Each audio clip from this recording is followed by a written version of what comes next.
To steal the billionaire's fortune, Mistress conspire to push his pregnant wife down the stairs. A lust for power, a thirst for wealth, a betrayal that shatters the sanctity of family.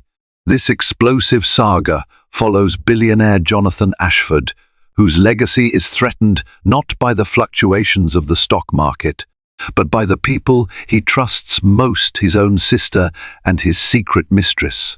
Together, they weave a twisted conspiracy to eliminate Jonathan's pregnant wife, Sophia, in a vicious ploy to secure the Ashford empire for themselves.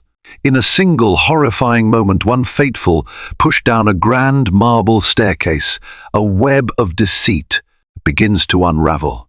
Will Sophia's fall topple the entire Ashford legacy, or can justice prevail?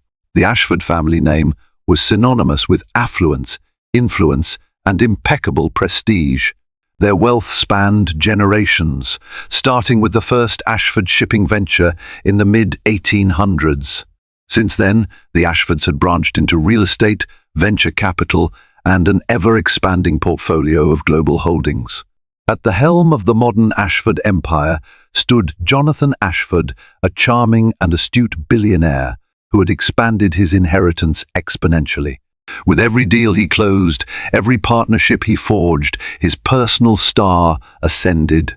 Jonathan's wife, Sophia Delgado Ashford, was a philanthropic force known for her humanitarian efforts. She had once been a rising architect, recognized by the American Institute of Architects, until Jonathan swept her off her feet. The two married in a lavish ceremony at St. Patrick's Cathedral in New York, with tabloids broadcasting the event as if it were a royal wedding. Sophia put many of her architectural ambitions on hold to support her husband's business dealings and to plan for a family, both of which she did wholeheartedly. Behind the surface glitz, however, dark undertones existed. Jonathan's younger sister, Victoria Ashford, carried a quiet resentment. She believed that, as an Ashford by blood rather than by marriage, she deserved a larger share of the family legacy. Growing up, Victoria had always played second fiddle to her older brother. Even as a child, Jonathan was lauded for his intelligence, ambition, and leadership qualities, while Victoria was indulged merely as the pampered princess. As an adult, she gravitated toward the fringe of high society, attending galas more for social climbing than genuine philanthropy. Jonathan's carefully guarded secret was Cassandra Moore, his long-term mistress. He'd met Cassandra 5 years prior at a private investor summit in Monaco. At first, she was just another striking woman in a glittering gown, her auburn hair tumbling over bare shoulders. But their momentary conversation sparkled with chemistry. Cassandra was an ambitious event planner who had an uncanny ability to connect with wealthy magnates, and Jonathan was no exception. Soon enough, they were entangled in an affair that Jonathan justified as harmless. He told himself it did not negate his love for Sophia. It was just an indulgence, an escape from the pressures of empire building. But Cassandra had grown more demanding. She coveted the Ashford name, fortune, and power. She was tired of being a secret, relegated to stolen weekends in private villas and exclusive resorts. Cassandra wanted legitimacy, a permanent seat at Jonathan's side, and she wasn't above orchestrating chaos to get it. Complicating matters further was Sophia's long-awaited pregnancy. After years of trying, Sophia was 3 months along and positively glowing. The family was delighted. The media raved about another heir to the Ashford dynasty. Yet in the shadows, envy festered. Victoria realized that with Sophia pregnant, the unborn child stood next in line to claim a significant share of the Ashford wealth, potentially diminishing her slice of the pie.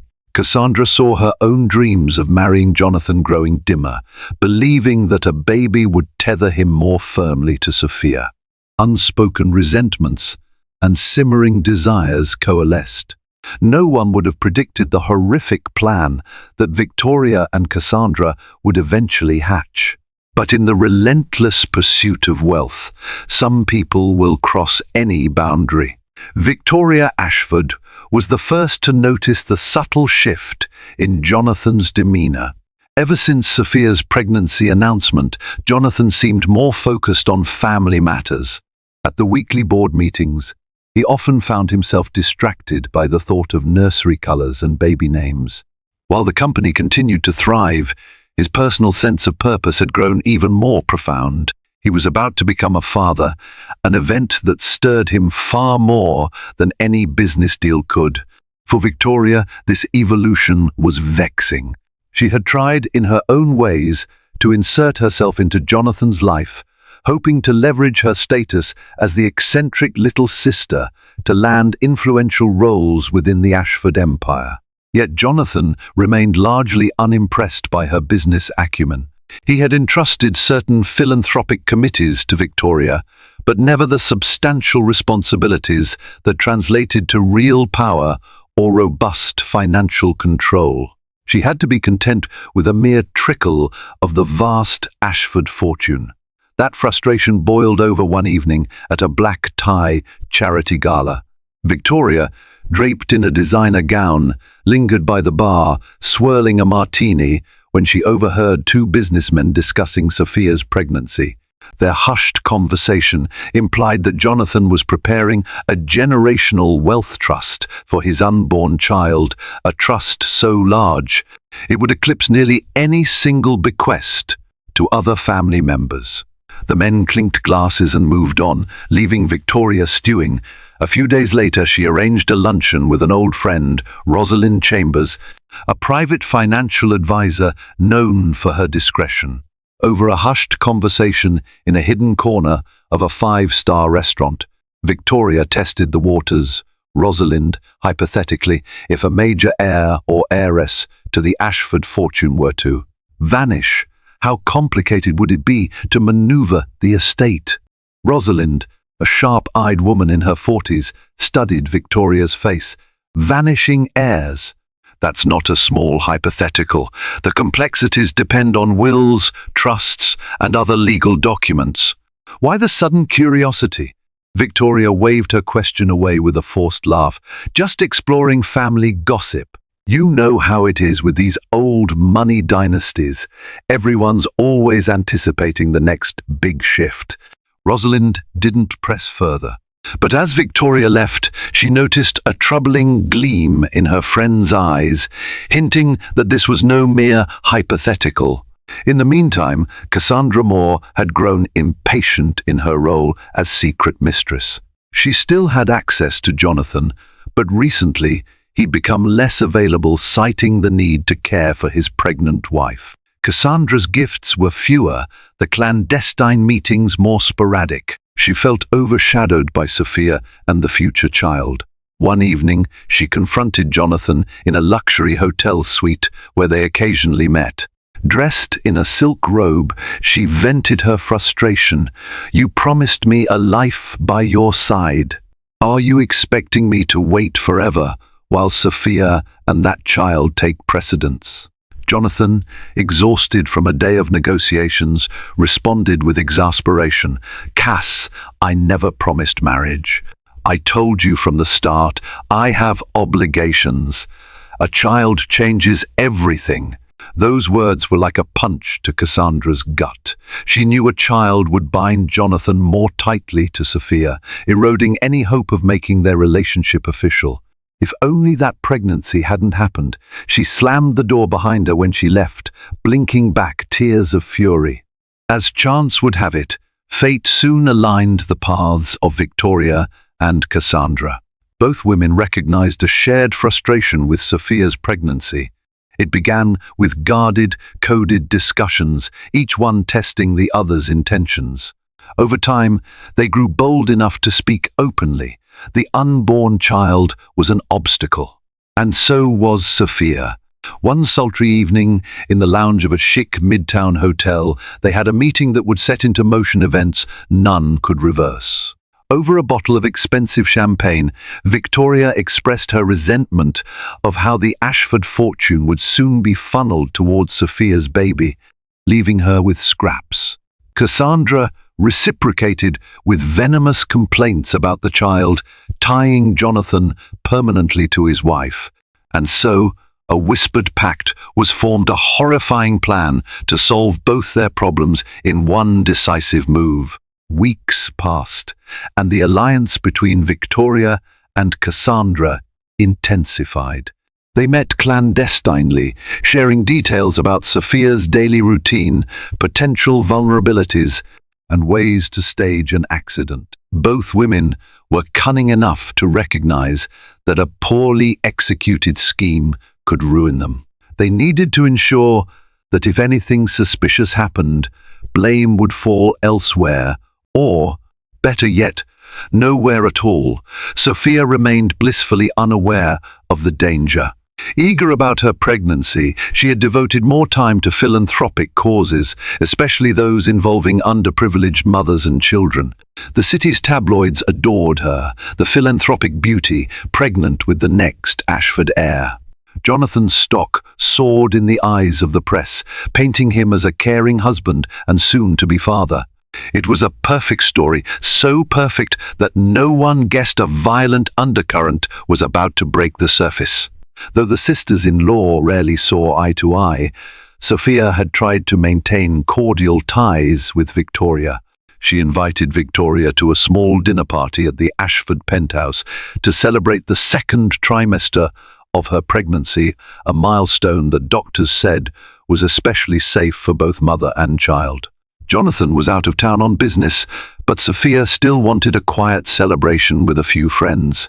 She saw it as a chance to mend whatever hidden rifts might linger. Naively, she extended an olive branch. Victoria accepted the invite with feigned enthusiasm, then immediately informed Cassandra. "This is perfect," Victoria whispered over the phone. "A small gathering, fewer eyes. Let's see if an opportunity presents itself." On the night of the dinner, the Ashford penthouse was a vision of understated elegance.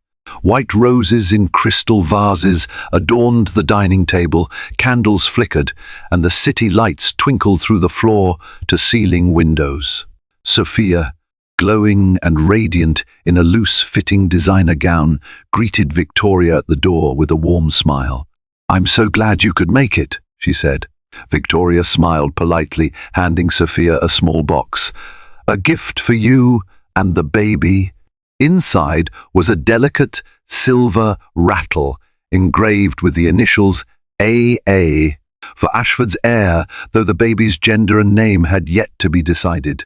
Despite her dark intentions, Victoria had to keep up the facade. A few close friends attended as well, including Annika Patel, Sophia's confidant from her days in architecture school, and Elaine Carter, a socialite known for her impeccable hosting tips. Unbeknownst to everyone else, Cassandra Moore arrived late. She was not on the official guest list. Sophia would never have invited her personally, but Cassandra slyly convinced the doorman. She was a business associate of Jonathan Ashford, claiming she needed to drop off urgent documents. In the swirl of arrivals and casual chatter, she slipped into the penthouse unnoticed. Lurking in the corridor outside the main room, her heart pounded with adrenaline. The plan was not fully finalized. They weren't sure if tonight was the moment to strike, but Cassandra wanted to gather intel. Where were the security cameras? How many staff were around? Did Sophia ever walk by a set of stairs alone? Victoria, glancing around the room, spotted Cassandra. With a quick, subtle nod, she beckoned her mistress accomplice closer. In hushed tones near a corner alcove, they conferred. "Now?" Cassandra whispered. "Are we doing this now?" Victoria scanned the guests. Annika and Elaine were deep in conversation. Sophia was in the kitchen with the chef, sampling hors d'oeuvre. "Not yet," Victoria said quietly, "but watch her routine. If we spot an opening, we'll take it." They got their chance when Sophia excused herself to fetch some special herbal teas from an upper-level pantry. The Ashford penthouse, sprawling across 2 floors, had a grand circular staircase that connected the living areas below with private rooms above. As Sophia began her ascent, Cassandra and Victoria exchanged a charged look. This was a perfect scenario. If Sophia fell down that massive staircase, it could easily be chalked up to a tragic accident. Cassandra quietly moved into position at the foot of the stairs, pretending to admire the artwork. Victoria trailed a few steps behind Sophia, her pulse racing. Her hands trembled, but she swallowed her nerves, reminding herself of the goal: the unborn child must be eliminated. The baby threatened her share of the Ashford estate, and Cassandra had her own reasons to want Sophia out of the picture. But at the last moment, Annika Patel called up from the foyer. "Sophia, can I help you find something? You shouldn't strain yourself lifting boxes around." Her voice echoed, halting Victoria in her tracks. The plan was foiled, for now Annika bounded up the steps to accompany Sophia, and the pregnant wife welcomed her friend's assistance with a gracious smile. Victoria glided back down, trying to mask her disappointment.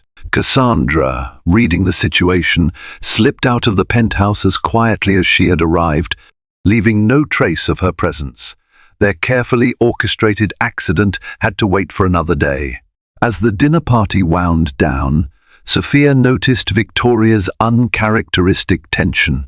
Victoria was usually aloof or indifferent at social gatherings, but tonight she seemed downright fidgety, her eyes constantly darting toward the staircase or the upstairs landing. Sophia chalked it up to a personal issue. She made a mental note to reach out to Victoria later in case her sister-in-law needed support or was dealing with some private dilemma. Yet Sophia also felt an odd chill, as if some presence had lingered around the penthouse that night, someone besides the invited guests. She couldn't quite put a finger on it, but glimpses of a figure, the faint impression of footsteps outside the dining area, stuck in her mind. When she asked the butler if anyone else had arrived, he looked perplexed. "No one that I'm aware of, Miss S. Ashford." The doorman mentioned a woman with documents, but he thought she left. It was enough to spark a tiny thread of unease. Sophia brushed it aside for the time being, focusing on the fact that the evening had concluded smoothly, with no mishaps to speak of.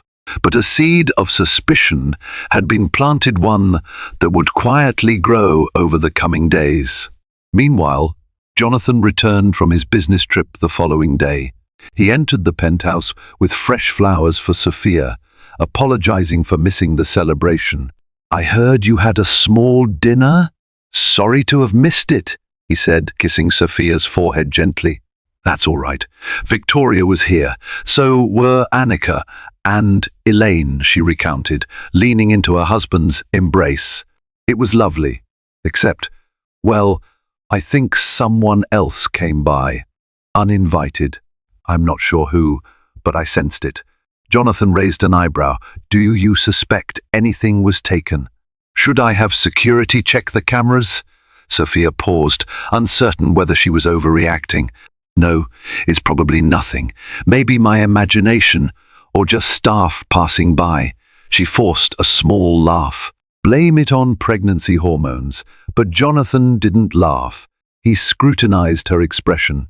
"We can't be too careful. I'll have our security consultant, Matthias Carlson, review the footage, just to be safe."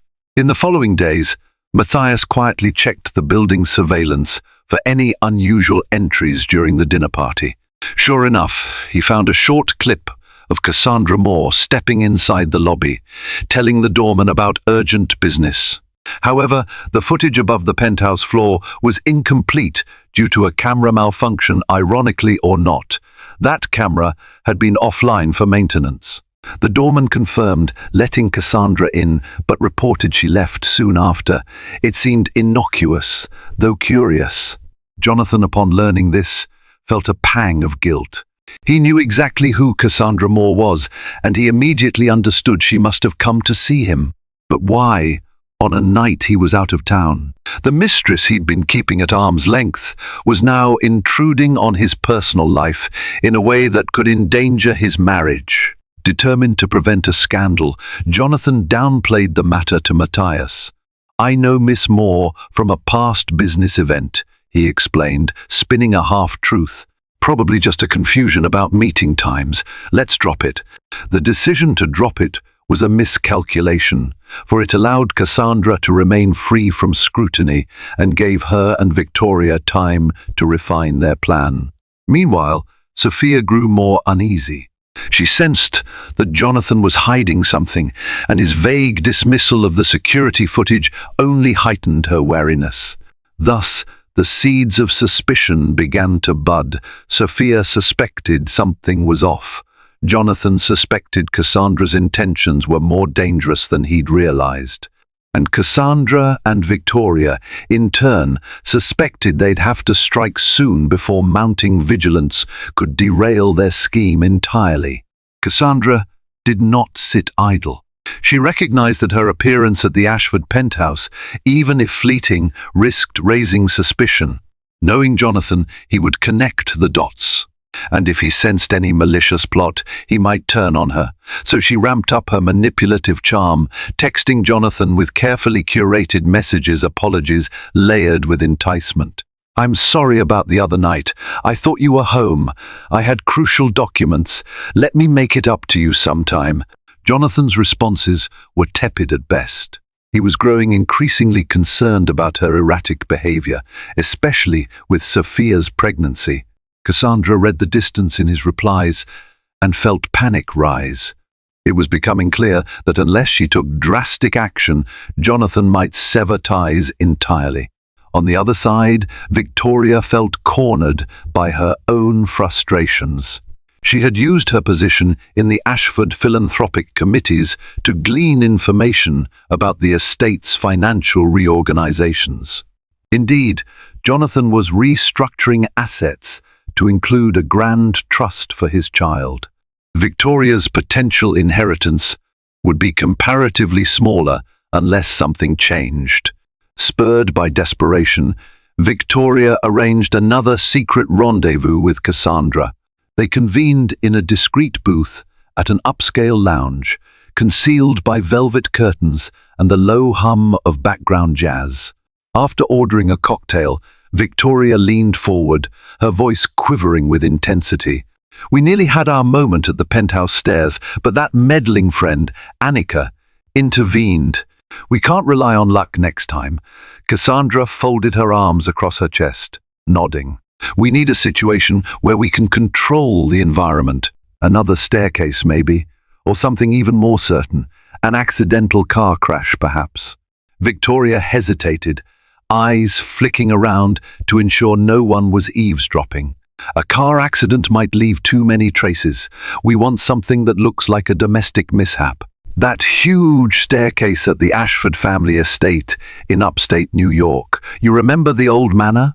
My father had it built with a sweeping, curved staircase, dangerously steep. Sophia's never been comfortable there. She's visited only a few times. Cassandra nodded thoughtfully. "Interesting. Can you orchestrate a visit there? Jonathan's been meaning to do a weekend getaway before the baby arrives. I can hint at wanting a small family gathering, just us, maybe a few staff. If we can isolate Sophia near those stairs." The conversation carried on, each detail more chilling than the last. They discussed potential times, carefully weighing Jonathan's schedule. A critical point emerged. They needed to ensure Jonathan's absence, or at least his distraction, during the actual event. After all, he might suspect foul play if he witnessed Sophia's accident up close. They parted with a renewed sense of purpose and a timeline forming.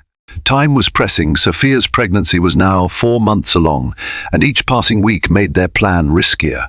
If they waited too long, the baby might be born a living heir, complicating inheritance lines further. They resolved to act soon, but even as they meticulously plotted, doubt and guilt gnawed at them. Victoria found herself waking in the dead of night, heart pounding, imagining her parents' disapproving faces from beyond the grave. Cassandra sometimes paused during her daily routine, catching her reflection in a mirror and wondering how she had spiraled to this point, scheming to harm a woman who had done nothing to her except exist as an obstacle. Yet, the lust for wealth and status overshadowed their fleeting pangs of conscience. They were too far gone to turn back now. The path was set, and the only question that remained was when and how they would push Sophia Ashford into a life-threatening accident that would destroy her unborn child and, in their minds, secure their future fortunes. While the conspirators laid their trap, life in the Ashford household carried on with deceptive normalcy. Jonathan continued managing his multinational deals, traveling intermittently. Sophia busied herself with an interior renovation of the penthouse nursery, determined to create a tranquil space for her baby. She oversaw the installation of pastel murals and hand-carved wooden furniture, occasionally leaning on Jonathan's assistant or her friend Annika for help. Between phone calls and design sketches, Sophia felt an undercurrent of tension creeping ever closer. Her instincts told her something wasn't quite right. Every so often, she caught Victoria watching her with an unreadable expression, and though she tried not to dwell on it, memories of seeing or sensing Cassandra Moore's presence at the dinner lingered. She tried to bring up Cassandra's name to Jonathan, but he dismissed it as an old contact or a minor confusion. There was no real reassurance in his words. Jonathan, for his part, was torn. He knew Cassandra was pushing boundaries, and he feared that if Sophia ever learned the truth of their affair, it would devastate her, especially in her delicate condition. Torn by guilt, he contemplated ways to extricate himself from Cassandra's grip permanently. He even considered telling Sophia everything, risking her wrath in exchange for total honesty. But each time he gathered the courage, the weight of potential fallout made him hesitate. He didn't want to add stress to Sophia's pregnancy, nor did he want a media scandal that could shake the Ashford empire. During one of Victoria's visits to the penthouse, she casually mentioned the idea of a weekend family retreat at the Ashford estate in upstate New York. "It's been ages since we all visited," she said, sipping tea. "The fresh air, the gardens, it'd be perfect for Sophia to relax." She glanced at her sister-in-law with what she hoped passed as genuine warmth. "You need a break from city life, dear. And once the baby arrives, traveling will be more complicated." Sophia considered the offer. Part of her was reluctant to go anywhere. She felt safer in her own home, surrounded by staff she trusted. But the suggestion of nature and solitude was tempting.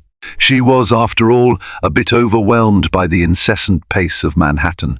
Maybe the quiet estate could indeed help her distress. "That sounds lovely," she replied.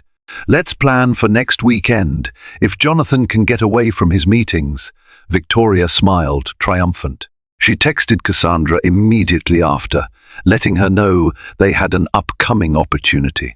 Everything aligned. Jonathan would likely spend parts of the weekend immersed in remote work calls, leaving Sophia alone in the estate's labyrinth of hallways and precarious staircases.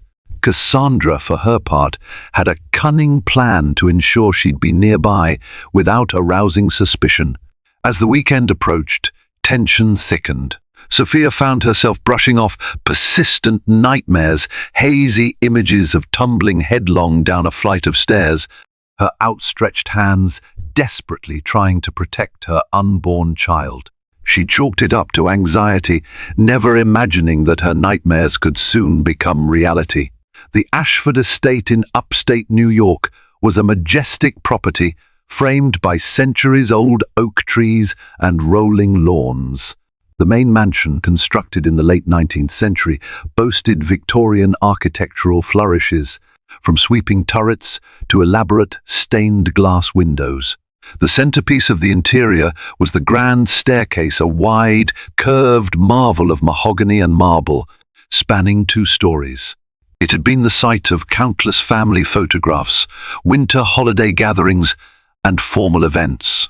Yet in the eyes of Victoria and Cassandra, it was a lethal opportunity waiting to unfold. Sophia and Jonathan arrived on a crisp Friday afternoon.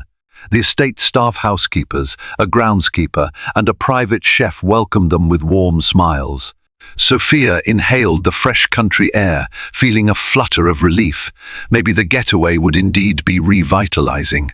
She wandered through the gardens, gently cradling her small baby bump. Jonathan spent the remainder of the day in the estate's old-fashioned study, dialing into conference calls.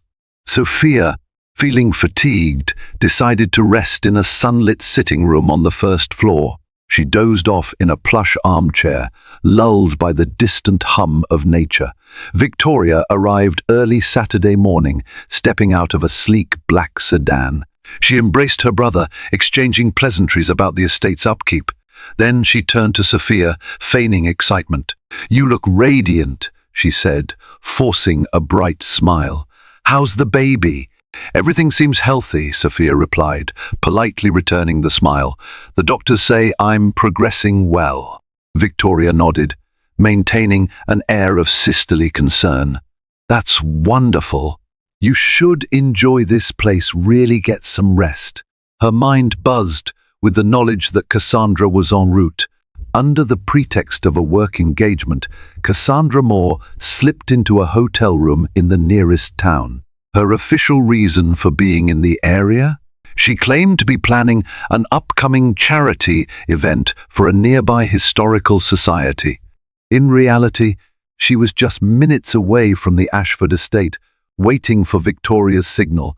Late that afternoon, Jonathan was called away for an urgent video conference that demanded strong Wi-Fi, which was spotty at the mansion. He had to drive into town to find a reliable connection at a local business centre.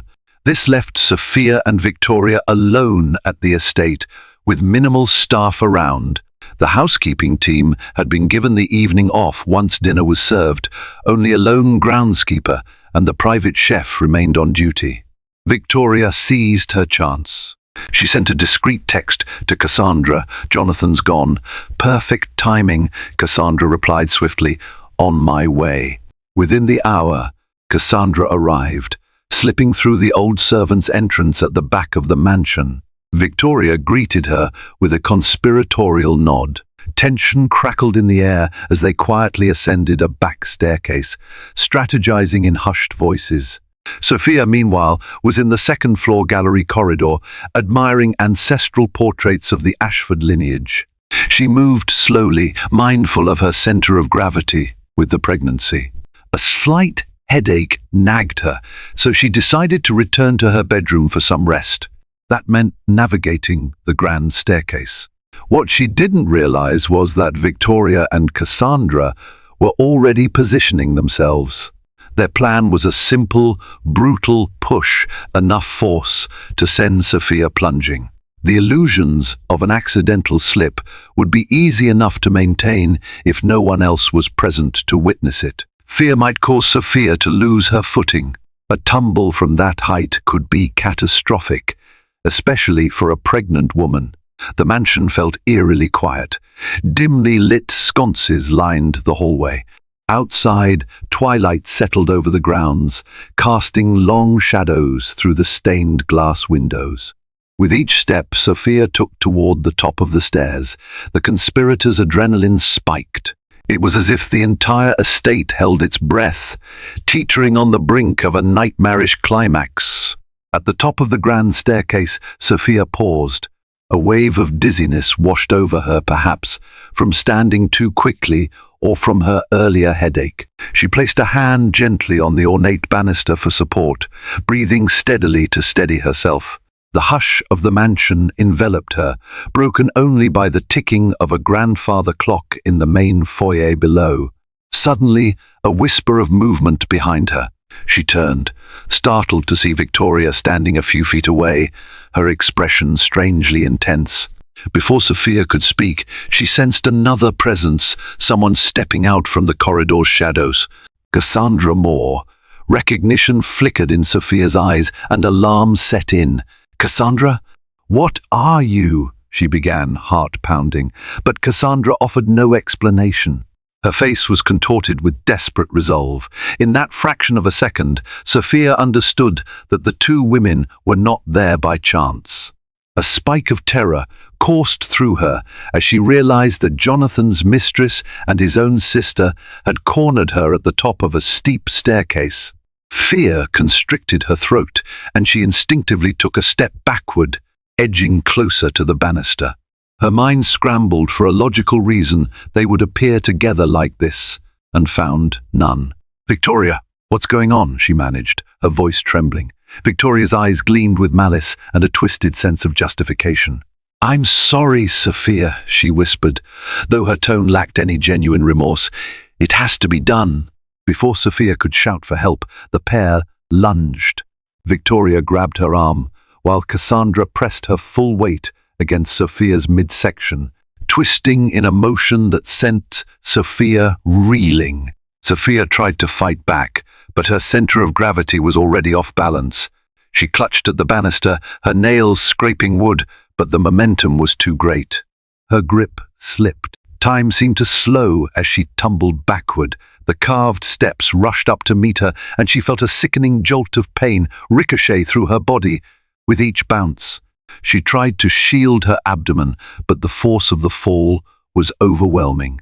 The last thing she saw before darkness claimed her was a fleeting glimpse of Victoria and Cassandra leaning over the banister, their faces a mask of horror or perhaps triumph. Down she went, landing crumpled and motionless at the base of the grand staircase. A pool of blood began to seep across the marble floor, horrifyingly bright against the pale stone, as the entire world seemed to hold its breath. The hush of the old mansion was shattered by a single scream, whether from Sophia or one of the conspirators. No one could be sure. Panic erupted. The private chef, hearing a thud and a scream, rushed from the kitchen to find Sophia's shattered form at the foot of the stairs. He let out a cry of alarm, kneeling beside her, afraid to move her for fear of causing further injury. Blood trickled from a gash on her forehead, and her breathing was ragged, shallow. Victoria and Cassandra stood at the top of the staircase, momentarily paralyzed by what they had done. Victoria's heart hammered in her chest, and she felt sick to her stomach. In the wake of the actual violence, the abstract plan suddenly became horrifyingly real. "God," she whispered, face pale. "We have to," Cassandra, spurred by survival instinct, grabbed Victoria's arm. "We have to get down there. Act like we're trying to help. If anyone suspects us, we're finished." Clattering down the steps, they feigned shock, rushing to Sophia's side. Cassandra put on a convincing performance, shouting at the chef, "Call an ambulance! Now!" Victoria knelt, forcing her expression into one of frantic concern. She touched Sophia's wrist, feeling for a pulse. It was there, but faint. Sophia's eyelids fluttered slightly, as if she fought to stay conscious.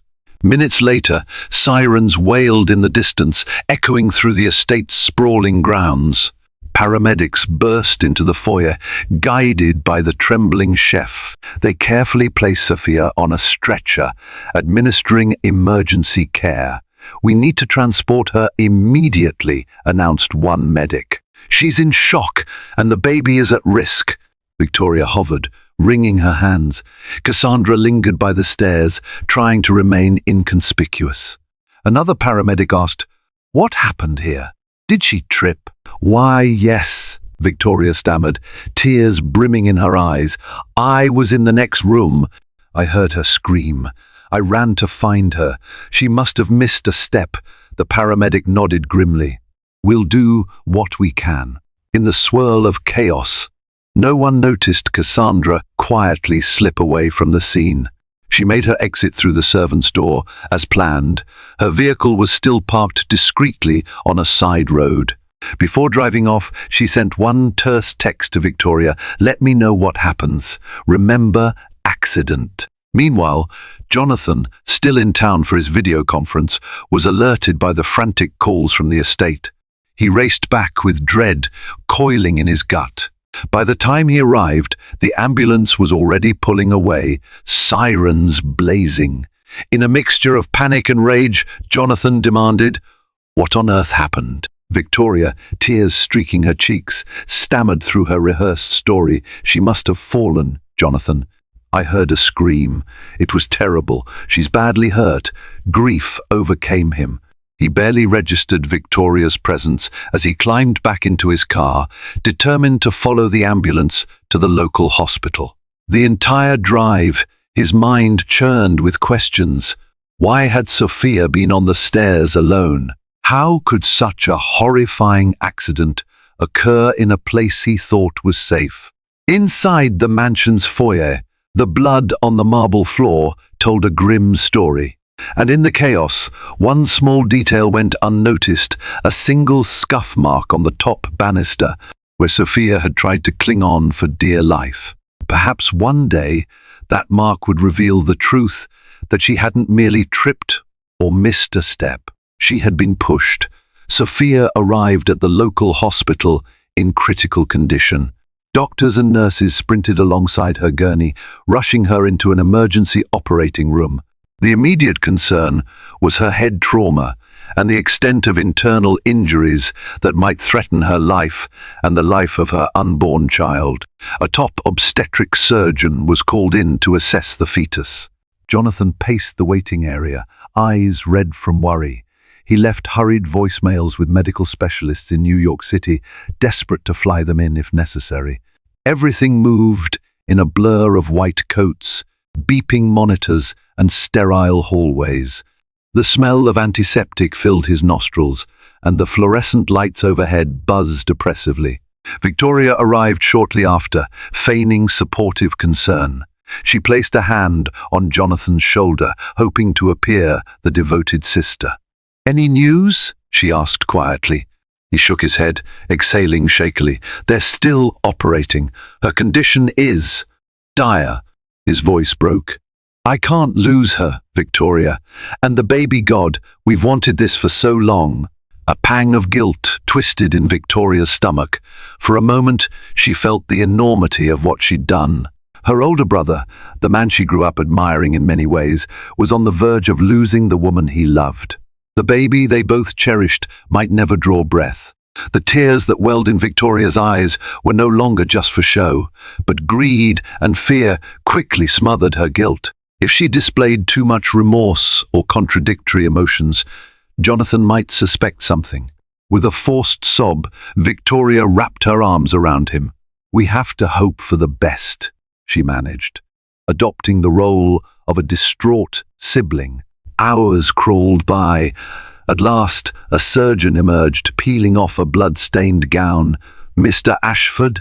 Jonathan rushed forward. "Your wife is stable for now, but she sustained serious trauma. We had to perform an emergency procedure to stop internal bleeding. As for the baby," he paused, carefully choosing his words, "the baby's heart rate is faint. We're monitoring closely, but there's a risk of miscarriage or complications. It's too early to tell." Jonathan's body trembled with anguished relief. Sophia was alive for the moment. The child was at risk, but still there, still fighting. He wanted to see her. The surgeon gently explained that Sophia was in critical care and only immediate family could enter briefly.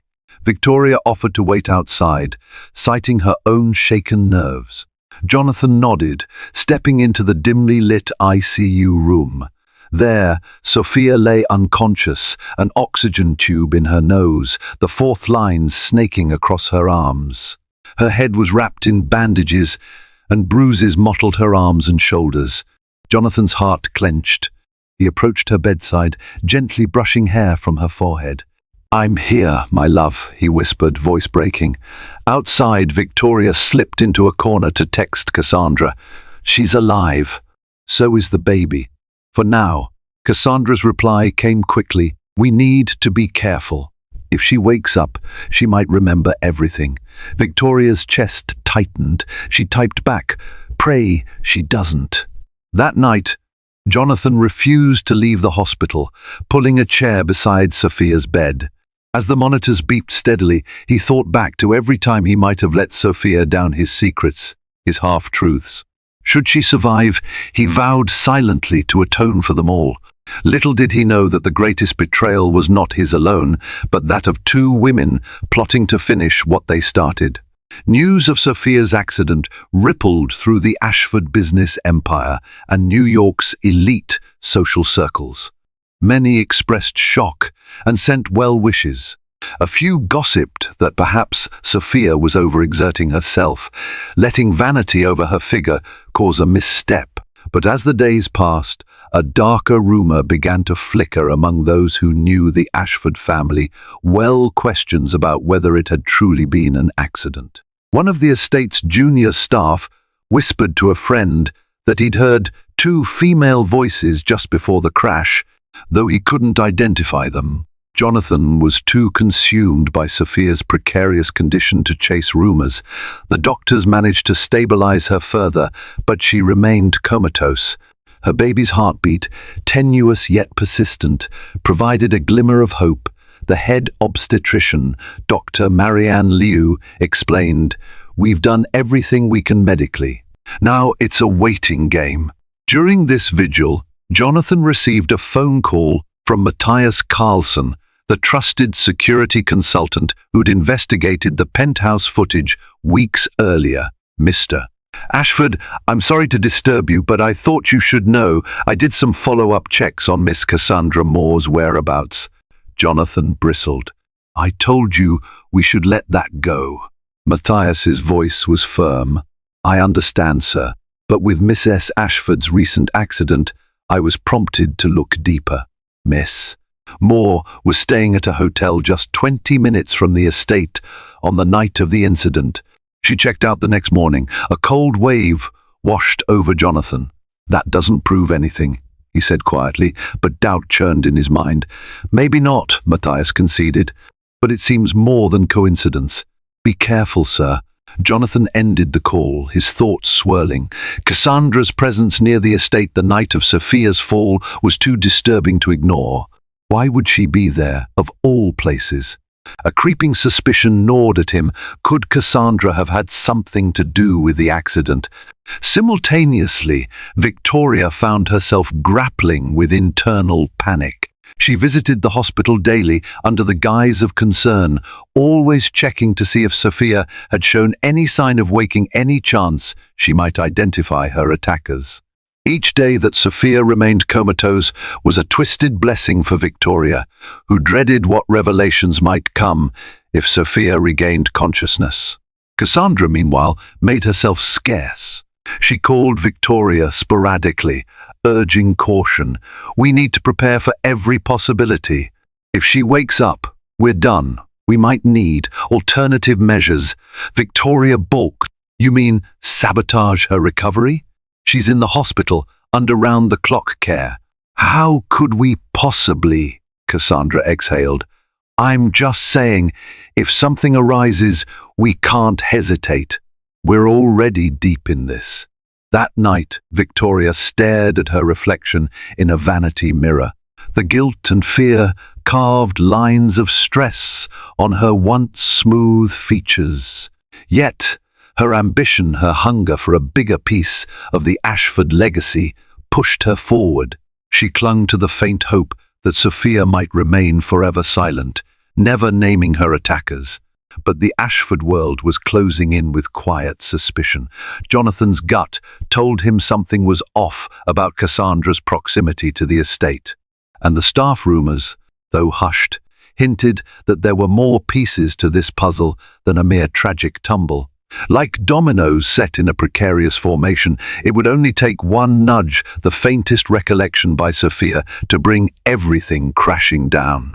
On a humid afternoon, nearly 2 weeks after her fall, Sophia's eyes fluttered open. Dazed and in pain, she groaned softly.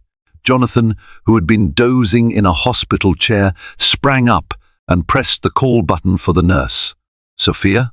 "Oh, thank God," he whispered, stroking her hand. "You're in the hospital. You had an accident, but you're alive. And the baby—" His voice caught in his throat. The baby's still with us." Tears slipped down Sophia's cheeks, though she lacked the strength to speak. Her body felt like lead, every joint throbbing with bruises. She gazed at Jonathan, her eyes brimming with relief and fear. Gradually, bits of memory surfaced standing at the top of the estate staircase, hearing something behind her. She tried to focus, but everything was a blur. Over the next few days, hospital staff monitored her closely. Dr. Liu noted that the baby seemed stable, but any undue stress could be dangerous. "Take it slow," she advised. The slightest complication might put both mother and child at risk. Jonathan remained by Sophia's side, reading to her, speaking in soothing tones, urging her to remember only when she felt ready. He wanted the truth about the accident, but not at the expense of her health. Yet beneath his gentle encouragement lay a simmering need to confirm or dispel his suspicions about Cassandra's possible involvement. Victoria visited the hospital daily, her false concern unwavering. She brought flowers and gourmet soups, hugging Sophia gently, feigning tears of joy at her recovery. Each day, Sophia said little, answering questions in monosyllables. A subtle tension pulsed in the room whenever Victoria arrived, though Jonathan chalked it up to the trauma of the fall. It never occurred to him that his sister might be the reason behind Sophia's haunted expression. Finally, one late evening, after Jonathan had stepped out to make a phone call, Sophia found the strength to speak more candidly with her doctor. "Why, remember something," she whispered, voice raspy. "I wasn't alone at the top of the stairs." Dr. Liu glanced at her carefully. "You recall who was there?" Sophia closed her eyes, her heartbeat quickening on the monitor. A flicker of a face, Victoria's. Another face, Cassandra's.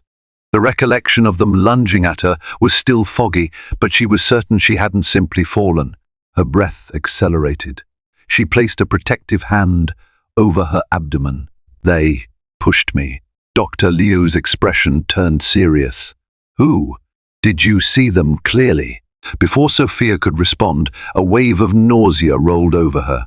She heaved a breath, wincing at the pain in her bruised ribs. Fear coursed through her, knowing the gravity of her claim. If she named Victoria and Cassandra, the resulting whirlwind could tear the Ashford family apart. Her instincts told her she needed evidence proof before she spoke such a damning accusation aloud. Dr. Liu, sensing the fragility of the moment, gently laid a hand on Sophia's arm. "You don't need to rush this. Take your time, focus on your recovery. If you remember clearly, we'll help you do what's necessary." Sophia nodded, tears in her eyes. She cradled her bump, silently vowing that she would protect her child at all costs. Victoria might act innocent at her bedside, but if her memory was correct, that same woman had nearly killed her and her baby. Cassandra's involvement further complicated matters. Sophia barely knew her, but recognized her as Jonathan's acquaintance. Why would she want to harm her? For the sake of her child, Sophia decided she would unravel the truth, step by step, quietly collecting information. She couldn't rely solely on Jonathan's help, not when his own sister and possibly his mistress were involved. A survival instinct kicked in. She would have to be smart, cautious, and brave. The memory was awakened, and soon the truth would follow. Word eventually reached Jonathan that Sophia remembered something. He pressed her for details, but she remained guarded, insisting she needed clarity before speaking too soon. Part of her feared that if she named Victoria outright, Jonathan might confront his sister prematurely, giving Victoria and Cassandra time to cover their tracks or try to finish what they started. Determined to protect Sophia, Jonathan quietly hired a private investigator, Nick Guerrero, someone with a reputation for unearthing hidden truths in high-profile circles.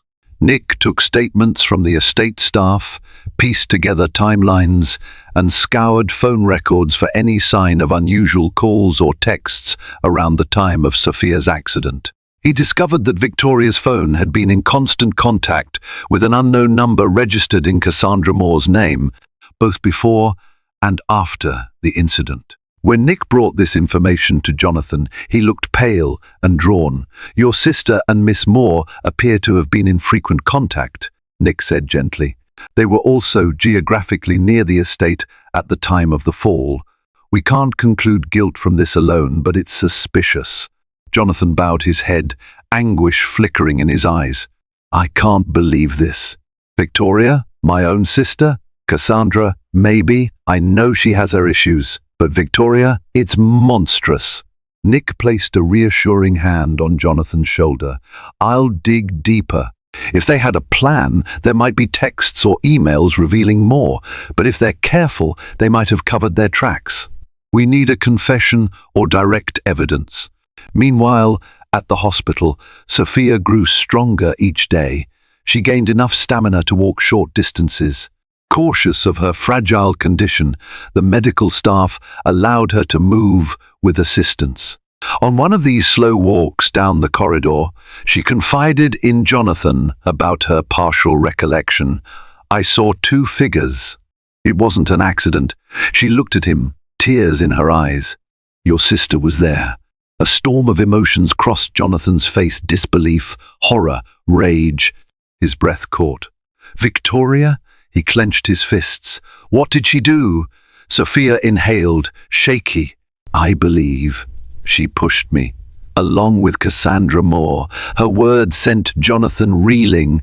The possibility that his sister and his mistress had joined forces to kill his pregnant wife was beyond comprehension. Yet the puzzle pieces were all lining up. Jonathan remembered Cassandra's presence near the estate, the suspicious texts, and Victoria's odd behavior. It was horrifying but possible. That evening, Jonathan confronted Victoria in the hospital hallway. She had just stepped off the elevator with a bouquet of flowers. Before she could react, Jonathan grabbed her arm, fury blazing in his eyes. "Sophia remembers everything," he hissed. "She says you were there. You pushed her." Victoria's face went ashen, but she quickly composed herself. "What? She must be confused or hallucinating. You know what trauma does to people." He glared, voice low and dangerous.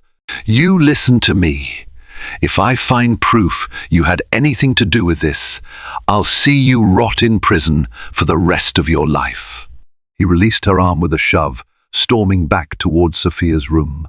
Victoria's world tilted on its axis. Sophia's memory threatened to unravel her entire scheme. In a desperate move, she texted Cassandra. She remembers. "Jonathan suspects we're in trouble."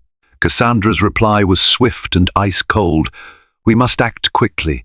If they're gathering evidence, we could face charges. Or worse. Let me handle it." That message left Victoria trembling.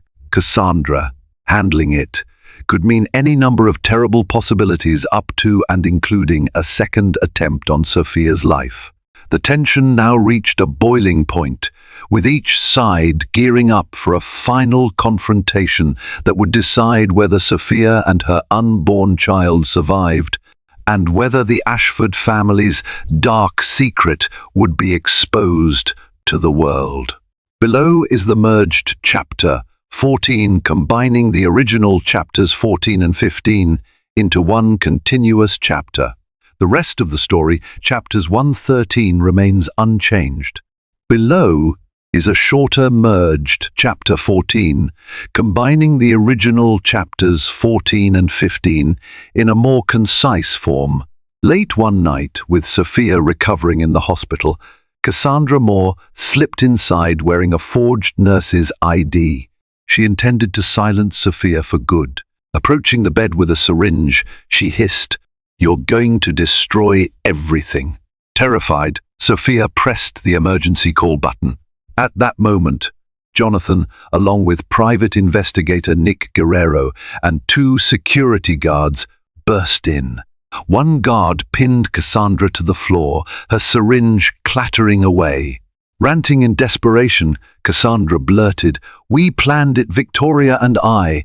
It was all for Jonathan and the Ashford fortune." Her outburst drew the attention of real hospital staff and police, who arrested her on the spot. Under interrogation, Cassandra implicated Victoria Ashford as her co-conspirator. That same night, police apprehended Victoria at her apartment. She denied the charges, but incriminating phone records and text messages confirmed her role in the scheme. Relieved yet shaken, Sophia clung to Jonathan, her unborn child, still miraculously safe. Though stunned that his own sister could commit such a crime, Jonathan cooperated fully with authorities. During the high-profile trial, Sophia described being pushed down the stairs, while text records showed Victoria and Cassandra plotting to eliminate her. Found guilty of attempted murder and conspiracy, both women received lengthy prison sentences. Despite the media storm, public sympathy surrounded Sophia and her baby. Jonathan faced his own guilt for allowing Cassandra into their lives, but vowed to rebuild his marriage on honesty. Gradually, Sophia healed physically and emotionally. Her pregnancy continued without further complications, and months later she gave birth to a healthy baby girl named Aurora, symbolizing a radiant new beginning. The Ashford name remained linked to scandal, yet Jonathan and Sophia focused on their daughter and each other, forging a stronger bond through their shared ordeal. Though their past was haunted by greed and betrayal, they chose to embrace the hope of a new dawn, grateful that love and courage had ultimately prevailed. Betrayal, greed, and redemption weave together in this harrowing tale, proving that no fortune is worth the price of an innocent life. When Victoria Ashford and Cassandra Moore conspired to eliminate the pregnant Sophia Ashford, they underestimated both the resilience of a mother's love and the lengths a family would go to protect one of their own. Though the Ashford name was rattled by scandal, Jonathan and Sophia stood firm, rebuilding their lives on a foundation of truth and renewed devotion. In the end, the birth of Aurora brought hope and healing, a radiant dawn after the darkest night. Thank you for joining us on this roller coaster journey of power, passion, and payback. If you found yourself hooked by this dramatic saga, please like this video, share it with others who appreciate a gripping story, and subscribe to our channel for more tales that delve into the hidden corners of human ambition. Your support drives us to keep telling stories that captivate the mind and stir the heart. Until next time.